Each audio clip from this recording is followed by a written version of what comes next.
Рекрутинговая компания опросила более 2600 работающих жителей Казахстана на тему, какую заработную плату они считают достойной. Только 6% признались, что считают свою зарплату достойной. Нормальной ее назвали 32% опрошенных. Отмечается, что самая высокая предлагаемая средняя заработная плата сейчас в Нур-Султане и Алматы – 258 тысяч тенге и 243 тысячи тенге. Мы задались вопросом, какая сумма заработной платы, по мнению опрошенных, была бы достойной. В целом по Казахстану достойной посчитали зарплату в 450 тысячах тенге. При этом в Нур-Султане достойная зарплата, по мнению опрошенных, составляет 560 тысяч тенге, в Алматы 540 тысяч.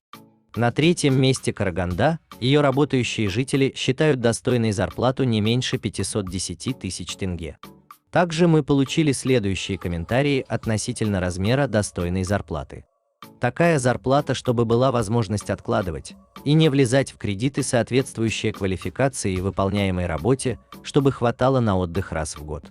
Кроме того, поинтересовались, как изменилась зарплата граждан за последний год.